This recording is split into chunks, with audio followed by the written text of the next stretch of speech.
Simon alikuwa kijana wa kawaida kwa macho ya wengi, lakini ndani ya moyo wake aliishi ndoto kubwa zisizoonekana. Alimaliza masomo yake ya chuo akiwa na matumaini tele, akiamini elimu ingekuwa funguo ya kufungua milango ya maisha. Miaka 3 ilipita, barua za maombi ya kazi zikawa nyingi kuliko majibu aliyopata.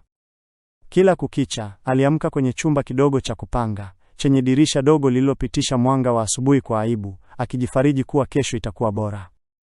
Katika maisha hayo ya kusubiri, kulikuwa na mtu mmoja aliyempa nguvu Grace. Walikutana chuoni, mahali ambapo ndoto huota mizizi kabla ya kukumbana na upepo wa uhalisia. Grace alikuwa mchangamfu, mwenye tabasamu lililoweza kufuta uchovu wa siku nzima. Mapenzi yao yalianza taratibu, yakakua kwa ahadi na mipango ya pamoja. Walizungumza juu ya nyumba yao ya baadaye, watoto wao na safari za mbali, ndoto zilizokuwa rahisi kuzungumzia kuliko kuzitimiza. Ingawa hakuwa na kazi, Simon hakuwahi kumwacha Grace ajisikie mpweke. Alifanya vibarua vidogo, kubeba mizigo sokoni, kusaidia mafundi, hata kusafisha maduka, ili apate chochote kidogo cha kumfurahisha. Mara nyingine angemnunulia Grace chips na soda, mara nyingine nauli ya daladala. Kila alichokuwa nacho, hata kama kilikuwa kidogo kiasi gani, alikitoa kwa moyo mkunjufu. Walipokutana jioni kwenye benchi la bustani au kando ya barabara, Simon alimsimulia Grace mipango yake, maombi ya kazi aliyotuma, miradi aliyokuwa akiandaa kimya kimya, na imani yake kuwa siku moja mambo yangenyooka. Grace alimsikiliza, akitikisa kichwa na kutabasamu, akisema, "Nitakusubiri." Maneno hayo yalikuwa kama ahadi takatifu moyoni mwa Simon. Lakini chini ya tabasamu na maneno matamu, upepo wa wasiwasi ulianza kuvuma polepole. Maisha yalikuwa yakisonga, marafiki wakipiga hatua, na muda haukusubiri mtu. Hata hivyo, kwa Simon, mapenzi yalikuwa nguzo. Alikuwa bado anaamini kuwa mapenzi ya dhati yanaweza kustahimili umasikini, kuchelewa na majaribu ya wakati. Hakujua kuwa mwanzo huu mtulivu ulikuwa ni ukimya kabla ya dhoruba kubwa. Siku za Simon zilianza mapema kuliko wengi. Kabla jua halijachomoza kikamilifu, alikuwa tayari amesimama mlangoni mwa chumba chake kidogo, akivuta pumzi ndefu kana kwamba anajiandaa kwa vita ya kila siku. Hakujua angepata kazi gani siku hiyo, lakini alijua lazima ajaribu. Alizunguka mitaani akitafuta vibarua, kubeba mizigo sokoni, kusaidia mafundi ujenzi, kusafisha maduka kabla hayajafunguliwa. Jasho lilimtoka, mikono ikachoka, lakini hakuwahi kulalamika. Kila noti ndogo aliyopata, alimwona Grace ndani yake. Mara nyingi, alipompigia simu Grace jioni, sauti yake ilikuwa imechoka, lakini yenye matumaini. "Leo nimepata kidogo," angesema kwa tabasamu, kana kwamba ushindi mkubwa umetokea. Pesa hizo zingetosha nauli ya Grace au chakula kidogo walichogawana kwenye mgahawa wa kawaida pembeni ya barabara. Simon angekaa kimya akimtazama Grace akila, moyo wake ukijaa furaha isiyo na maelezo. Kwake, kuona Grace akitabasamu kulizidi thamani ya chakula chenyewe. Mara nyingine, licha ya hali yake, Simon angenunua zawadi ndogo, hereni rahisi, ua moja la waridi au chokoleti ndogo. Hakutaka Grace ajisikie amesahaulika. Alikuwa na imani isiyotikisika kwamba mapenzi ya kweli hayapimwi kwa ukubwa wa pochi, bali kwa ukubwa wa moyo. Alimwambia Grace mara nyingi, "Hali hii ni ya muda tu. Tutavuka." Kwa nje, Grace alionekana kuelewa. Alikubali zawadi hizo kwa tabasamu, alimkumbatia Simon na kusema anamwamini. Lakini ndani ya moyo wake, maswali yalianza kuota mizizi. Miaka ilikuwa ikisonga, marafiki zake walikuwa wakipata kazi, wengine wakiolewa, wengine wakipanda magari mapya. Kila aliporudi nyumbani, alikumbana na ukimya ule ule wa kusubiri. Usiku, Grace alipokuwa peke yake, alijiuliza, atasubiri hadi lini? Mapenzi yalikuwepo, hilo halikuwa na shaka. Lakini subira ilikuwa ikimchosha polepole, kama mshumaa unaoyeyuka bila mtu kugundua. Hapo ndipo nyufa ndogo zilianza kujitokeza, si kwa sauti, bali moyoni. Simon hakuziona, kwa sababu macho yake yalikuwa yamejaa matumaini tu. Mabadiliko hayakuja kwa kishindo, bali yalikuja taratibu, kama tone la maji linalochimba jiwe kwa muda. Grace alianza kuyahisi maisha yakimvuta upande mwingine, bali na ahadi alizokuwa akizitoa kwa Simon. Ilianza na vikao vya marafiki wake, vicheko visivyo na hatia mwanzoni, lakini vilivyojaa sindano zilizochoma moyoni. Kila walipokutana, swali lile lile lilijirudia, likifuatwa na tabasamu la kejeli, "Bado uko na yule mchumba wako hana kazi." Marafiki zake walimsimulia mafanikio yao, mishahara, safari za nje ya nchi, wachumba wenye magari na ofisi kubwa. Grace alisikiliza, akitabasamu kwa kujilazimisha, lakini ndani ya moyo wake alijiona kana kwamba amebaki nyuma. Walipomwona Simon akimchukua kwa daladala au kumpa zawadi rahisi, wengine walicheka kwa dharau, wakisema kwa mzaha, mapenzi hayalipi kodi. Maneno hayo yalijipenyeza taratibu akilini mwake. Shinikizo halikuishia kwa marafiki pekee. Nyumbani, familia yake pia ilianza kumkumbusha ukweli mchungu wa muda. Mama yake angeuliza kwa sauti ya tahadhari, Grace, una umri sasa. Huyo kijana ataweza kweli kukuoa? Baba yake, kwa ukimya wake mzito, alikuwa kama kivuli cha wasiwasi. Hakusema mengi, lakini macho yake yalionyesha hofu ya kuona binti yake akisubiri bila uhakika. Usiku Grace alipolala, mawazo yalimgubika. Alimpenda Simon, hilo halikuwa rahisi kulikana. Lakini alipofikiria maisha ya baadaye, picha zilianza kubadilika. Alianza kujiuliza maswali aliyokuwa akiyakimbia. Watoto watasomeshwaje? Kodi italipwaje? Maisha yataendaje? Mapenzi peke yake yalionekana kama jibu lisilokamilika. Polepole, mizani moyoni mwa Grace ilianza kubadilika. Alijikuta akipima upendo kwa kipimo kipya, sio tena maneno matamu na ahadi, bali uwezo wa kutoa usalama na uhakika. Kila alipoangalia Simon, hakuona tena tu kijana mwenye ndoto, bali pia kivuli cha kuchelewa kwa maisha yake. Mabadiliko hayo hayakuwa ya ghafla, wala ya kikatili. Yalikuwa ya kimya, yakikua ndani yake kama mbegu ya uamuzi mgumu uliokuwa unakaribia. Jioni ile ilionekana ya kawaida, lakini ndani yake ilikuwa imebeba mwisho wa jambo kubwa. Anga lilikuwa limetanda mawingu mepesi, upepo wa taratibu ukivuma kana kwamba ulikuwa shahidi wa kinachokuja. Grace alimuita Simon, wakutane kwenye bustani ile ile waliokuwa wakikutana mara nyingi, mahali palipojaa kumbukumbu za vicheko na ahadi. Simon alifika mapema, akakaa kwenye benchi lao la kawaida, moyo wake ukiwa na tumaini lisilo na hofu. Alipomwona Grace akija, alitabasamu kama kawaida. Lakini tabasamu lake halikurudishwa kwa ule mwanga aliouzoea. Macho ya Grace yalikuwa mazito, hatua zake za tahadhari, kana kwamba kila alichokuwa akienda kusema kilikuwa kimepimwa mara 100. Walikaa kimya kwa sekunde chache, ukimya uliokuwa mzito kuliko maneno. Hatimaye Grace alivunja kimya kwa sauti iliyojaribu kuwa imara. Simon, nimefikiria kwa muda mrefu, alianza, akishika mkoba wake kwa nguvu. Simon alinyamaza, akimsikiliza, bila kujua dhoruba ilikuwa imefika. Kisha maneno yakatoka, yakimchoma kama kisu, sitaki kufa na njaa. Mapenzi hayali. Simon alihisi dunia ikisimama. Alijaribu kusema kitu chochote, lakini sauti ilimsaliti. Kabla hajapata nafasi, Grace alitoa mkononi pete ya uchumba, ile aliyomnunulia kwa jasho na matumaini. Aliweka kwenye kiganja cha Simon, mikono yao ikigusana kwa sekunde moja ya mwisho iliyojawa maumivu. Samahani, Grace alisema kwa sauti ya chini, lakini macho yake yalikuwa yamekwepa. Nimepata mtu mwingine, mtu anayeweza kunipa maisha niliyokuwa nikiyasubiri. Kana kwamba maneno hayo hayakuwa ya kutosha, mlio wa gari la kifahari ulivunja ukimya wa bustani. Gari jeusi linalong'aa lilikaribia na kusimama karibu nao. Mwanaume mwenye suti safi alishuka, akitabasamu kwa kujiamini. Grace alisimama, akamtambulisha bila kusita. Huyu ndiye nitakayeolewa naye, meneja wa kampuni kubwa. Simon alisimama kwa miguu iliyotetemeka, akitazama kutoka pete mkononi hadi gari lile. Ndani ya sekunde chache, miaka ya mapenzi, subra na kujitolea vilionekana kufutwa kama maandishi kwenye mchanga. Alibaki amesimama pale, akiwa na pete mkononi, akitambua kuwa sio tu ameachwa, bali ameachwa kwa sababu ya kile ambacho hakuwa nacho. Simon alisimama pale kwa muda, bado akishikilia pete mkononi, kana kwamba ilikuwa ushahidi wa maisha aliyokuwa akiishi hadi dakika chache zilizopita.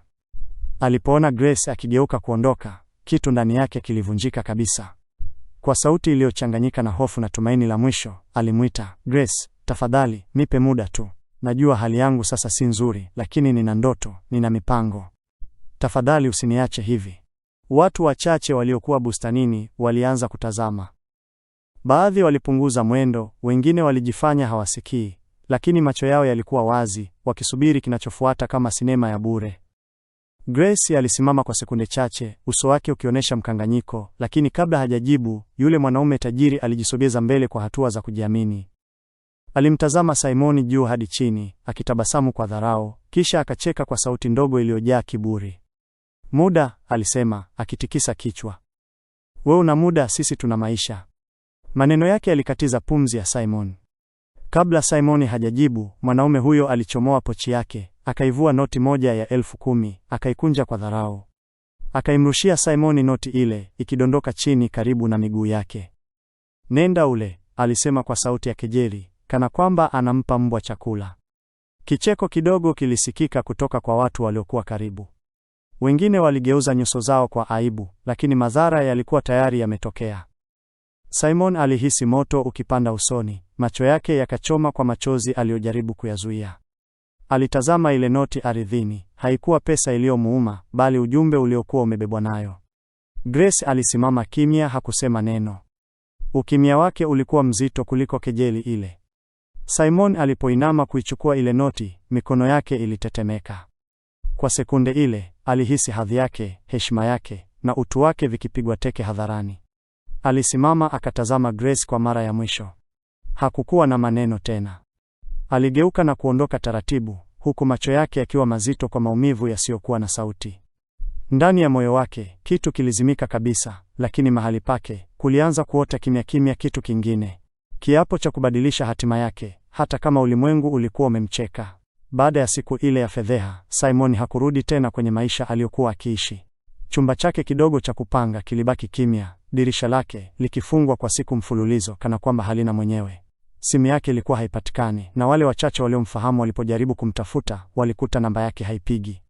Ilikuwa kana kwamba Simon alimezwa na ardhi. Siku zilibadilika kuwa wiki, wiki zikageuka miezi. Hakuna aliyekuwa na uhakika alipo. Mitaani, tetesi zilianza kusambaa. Wengine walisema amerudi kijijini kwao kwa aibu, kwenda kuanza upya mbali na macho ya watu waliomdharau. Wengine walisema huzuni ilimlemea akili, akapoteza mwelekeo na kutangatanga bila lengo. Kila mtu alikuwa na simulizi lake, lakini hakuna aliyekuwa na ukweli. Grace kwa upande wake, hakujua nini cha kuamini. Mara kadhaa alijikuta akifungua simu, akitaka kumpigia Simon, kisha akasitisha. Alijiambia kuwa alifanya uamuzi sahihi, lakini moyoni alihisi pengo lisiloelezeka. Habari za Simon zilipokuwa hazipo, alijifunza kuifunika hisia hiyo kwa shughuli na maandalizi ya maisha mapya. Lakini nyuma ya pazia la ukimya, Simon alikuwa hai, na alikuwa mbali sana na picha walioijenga watu. Baada ya kudhalilishwa, alichagua kukata kila kitu kilichomrudisha nyuma. Aliuza vitu vichache alivyokuwa navyo, akaondoka kimya kimya usiku mmoja bila kumwaga mtu. Hakutaka huruma wala maswali. Aibu iligeuka kuwa mafuta ya moto yaliyochochea mabadiliko. Aliingia kwenye kipindi cha upweke mkali, akijitenga, akitafakari, akijifunza kwa bidii isiyo na kelele. Alitumia muda mwingi kusoma, kupanga na kujenga kile ambacho hakuwa nacho zamani, mkakati. Maumivu yale yalikuwa mwalimu wake, na fedheha ilikuwa somo lisilosahaulika. Miezi iliposonga, maisha ya Grace yalibadilika kwa kasi ambayo hakuwahi kuota. Kuanzia mavazi hadi marafiki aliyokuwa nao karibu, kila kitu kilianza kung'aa kwa mwanga wa fedha na hadhi. Maandalizi ya harusi yake yalikuwa gumzo kila kona ya jiji. Mapambo ya gharama yaliagizwa mapema, ukumbi mkubwa ukahifadhiwa, na wabunifu wa mavazi wakapewa kazi ya kutengeneza gauni la kipekee lisilo na mfano. Kila kitu kilipaswa kuonesha ukuu. Kila asubuhi, Grace aliamka akiwa na ratiba iliyojaa mikutano, wapambaji, wapiga picha, waandishi wa habari. Vyombo vya habari vilianza kuizungumza harusi yake kama tukio la mwaka, na jina hilo likashika kasi haraka, harusi ya mwaka. Kila hatua ilipigwa picha, kila uamuzi ukajadiliwa kana kwamba ulikuwa habari ya taifa. Grace alipenda muonekano huo, sauti ya watu waliokuwa wakimwonea wivu na kumpongeza. Marafiki waliokuwa wakimcheka zamani sasa walikuwa mstari wa mbele kumpigia makofi. Walimsifia kwa kufungua macho, wakimwambia amechagua maisha bora. Familia yake pia ilionekana kupumua kwa afueni. Mama yake alitabasamu kwa fahari, baba yake akaanza kuzungumza kwa kujiamini mbele ya watu.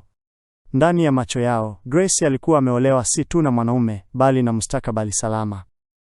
Usiku ulipofika na Grace kubaki peke yake, mara chache alijikuta akitafakari kwa sekunde chache. Kivuli cha jina la Simon kilijitokeza akilini, kisha kikafutwa haraka. Alijiambia kuwa maisha hayangoji mtu. Alifanya uamuzi sahihi. Alijirudia akijiangalia kwenye kioo akiwa amevaa gauni la majaribio likimkaa kwa uzuri usiofichika. Kadiri siku ya harusi ilivyokaribia, msisimko uliongezeka. Wageni matajiri walithibitisha kuhudhuria, magari ya kifahari yalipangwa, na ulinzi ukaongezwa. Grace alihisi amefika kilele cha ndoto aliyokuwa akitafuta, maisha ya uhakika, heshima na hadhi. Hakujua kuwa nyuma ya pazia la sherehe na kelele, hatima ilikuwa imeshapanga somo kali ambalo lingegeuza tabasamu lake kuwa machozi mbele ya dunia nzima. Siku ya harusi ilipowadia, kanisa lilionekana kama kasri la kifalme. Mapambo ya maua meupe na ya dhahabu yalining'inia kila pembe. taa zikitoa mwanga wa utulivu uliochanganyika na harufu ya manukato ya gharama. Wageni walikuwa wamevaa mavazi ya kifahari, sauti zao zikiwa za chini, kana kwamba walikuwa kwenye mkutano wa watu wenye hadhi kubwa. Vyombo vya habari vilikuwa tayari, kamera zikisubiri kunasa kila sekunde ya tukio lililoitwa harusi ya mwaka. Grace alisimama madhabahuni, amevalia gauni lililong'aa, uso wake ukiwa umejaa tabasamu la kujiamini. Bwana harusi alisimama pembeni yake, kifua kikiwa mbele kwa fahari. Padre alianza ibada kwa sauti tulivu, maneno yake yakivuma taratibu ndani ya kanisa lililotulia. Kisha ikafika ile sehemu ya ibada ambayo watu wengi huipita bila kufikiri sana. Padre akasema kwa sauti nzito, kama kuna mtu yoyote anayejua sababu inayoweza kuwazuia hawa wawili kuoana, aseme sasa au anyamaze milele. Kwa sekunde chache, kimya kilitawala. Hakuna aliyesogea, hakuna aliyesema neno. Ghafla, mlio wa mlango mkubwa wa kanisa ukasikika. Kraa. Sauti ile ilivunja ukimya kama radi. Vichwa vyote viligeuka kwa mshangao. Milango ilifunguka polepole, na mtu mmoja akaingia, hatua zake zikiwa thabiti na tulivu. Alivaa suti ya gharama, iliyomkaa kwa ukamilifu, saa ya thamani iking'aa mkononi. Nyuma yake walikuwa walinzi wawili waliovalia kwa nidhamu, macho yao yakichunguza ukumbi mzima. Ilikuwa Simon. Minong'ono ilianza kwa sauti ya chini, ikikuwa taratibu. Baadhi ya wageni waliinua nyuso kwa mshangao, wengine wakasugua macho, kana kwamba hawaamini wanachokiona. Grace alipogeuka, tabasamu lake likaganda. Uso wake ulipoteza rangi, pumzi ikamkatika kwa sekunde ndefu. Simon alitembea kuelekea mbele bila haraka, macho yake yakiwa tulivu, bila hasira wala maombi. Alisimama katikati ya ukumbi, akitazama madhabahuni kwa utulivu wa ajabu. Kanisa lote lilinyamaza kabisa, hakukuwa na sauti ya kikohozi wala mnong'ono. Ilikuwa wazi kwa kila mtu pale. Tukio ambalo hakuna aliyelitarajia lilikuwa linaanza, na maisha ya watu waliokuwapo yangekumbuka sekunde hiyo milele. Ukumbi mzima ulikuwa umenyamaza, kana kwamba pumzi za watu zilikuwa zimesimamishwa kwa amri moja isiyoonekana. Macho yote yalikuwa kwa Simon. Wengi walitarajia asimame pale na kutamka maneno ya mapenzi, au kuomba harusi isimamishwe kwa sababu ya moyo uliovunjika. Lakini Simon hakufanya lolote kati ya hayo. Uso wake ulikuwa mtulivu, usioonyesha hasira wala huzuni, kana kwamba alikuwa amefika kutimiza jambo lililopangwa muda mrefu. Alivuta pumzi taratibu, kisha akasogea hatua chache mbele, akimkabili bwana harusi. Bila kusema neno lolote la ziada, alitoa bahasha nene ya rangi ya kahawia kutoka ndani ya koti lake. Aliikabidhi kwa mkono thabiti, macho yake yakiwa yamekazia uso wa mwanaume aliyekuwa amemcheka miezi iliyopita. Bahasha ile ilionekana nzito, sio kwa uzito wa karatasi tu, bali kwa uzito wa kile ilichobeba. Bwana harusi alipokea kwa mshangao, akifungua polepole. Kadiri macho yake yalivyopita kwenye maandishi ya ndani, uso wake ulianza kubadilika rangi. Tabasamu la kujiamini likatoweka, mikono ikaanza kutetemeka. Minong'ono ilianza tena ukumbini, lakini safari hii ilikuwa ya hofu na mshangao. Padre na baadhi ya wageni wa karibu waliinuka kusogea mbele. Ndipo ukweli ulipoanza kufichuka, kama pazia linalovutwa taratibu. Ilibainika kuwa Simon alikuwa ndiye mwenyekiti mpya na mmiliki mkuu wa kampuni ambayo bwana harusi alikuwa akifanya kazi. Mwezi mmoja uliopita, kampuni hiyo ilinunuliwa kimya kimya kupitia kampuni ya nje, bila mtu yeyote kujua utambulisho wa mnunuzi. Grace alisimama pale, miguu ikitetemeka, akili yake ikikataa kukubali. Simon, yule kijana aliyemwacha kwa sababu ya umasikini, alikuwa ndiye aliyeshika hatima ya maisha yao mikononi mwake sasa. Ndoto zake hazikufa, hazikupotea. Zilikuwa zinakomaa kimya kimya, mbali na kelele za dharau na kicheko. Simon aligeuka kutazama ukumbi mzima kwa mara ya kwanza. Hakukuwa na kiburi machoni mwake, bali utulivu wa mtu aliyepitia moto na kutoka akiwa tofauti. Katika sekunde chache, kila aliyekuwa amemdharau alielewa somo moja zito. Kuna ndoto ambazo hazioti kwa kelele, huota gizani, na huchanua ghafla mbele ya ulimwengu mzima. Kanisa lilikuwa limejaa mshangao na ukimya mzito. Wageni walisimama wakiwa hawajui pa kukaa, midomo yao imefungika kwa kicheko cha kushangaa kilichopotea. Grace alisimama pale, mikono yake ikitetemeka, macho yake yakiangalia kwa kutokuwa na imani. Sauti ya dunia yote ilionekana imezima. Sekunde hizo zilikuwa zenye nguvu kuliko maneno yote aliyoyapewa Simon hapo awali. Simon alinyamaza kwa muda, kisha akatoa amri kwa utulivu. Bwana harusi alisimama hapo pale, akisikiliza. Bila huruma wala kuonyesha chuki, Simon alimkemea kwa makosa ya ubadhirifu yaliyogundulika ndani ya kampuni aliyokuwa akifanya kazi. Bahasha nyingine ilionekana, ukaguzi umefanywa, na hoja zilithibitishwa. Hakuna mtu aliyebaki na shaka. Kisha, kwa sauti tulivu lakini yenye uzito, Simon aligeuka kuelekea Grace. Macho yake yalimtazama moja kwa moja, bila ghafla wala hasira, lakini maneno yake yalikuwa kama kifimbo kinachochoma. Ulikataa maskini mwenye ndoto, sasa umeolewa na tajiri asiye na kazi, kuanzia dakika hii. Hali hiyo ilipuliza mwanga kwenye akili za wageni wote. Grace alijikuta akilia, machozi yakimiminika bila kuthibitiwa, huku akijua kwa ghafla kuwa maisha aliyokuwa akitafuta kwa gharama ya mpenzi wake hayakuwa na maana kama alivyofikiria. Hadhi ya dhahabu, magari ya kifahari na heshima ya kijamii, vyote vilipotea mbele ya ukweli mmoja. Aliyepitiwa na dharau alikuwa mkubwa kuliko aliyepewa kila kitu kwa urahisi. Simon hakuondoka kwa sherehe au kelele. Aliyuka polepole, hatua zake zikiwa thabiti, mwendo wake ukiwa mtulivu wa kifalme. Aliangalia ukumbi mzima, akijua kuwa kila mtu aliyempinga au kumdharau amepokea funzo lake. Usimdharau mtu kwa hali yake ya sasa, hujui kesho itakuwaje. Katika sekunde chache, hadithi ya Simon ilijenga historia mpya moyoni mwa kila aliyekuwa pale. Mti mdogo leo, aliyeonekana hauna thamani, kesho unaweza kutoa kivuli kikubwa kwa wengi. Wageni walibaki kimya, mawazo yao yakiwazungusha fahari, hofu na heshima, huku Grace akibaki akilia madhabahuni, akisalia na kumbukumbu isiyosahaulika ya mwisho wake, na kijana aliyekuwa maskini lakini aliyeonyesha nguvu ya kweli ya ndoto.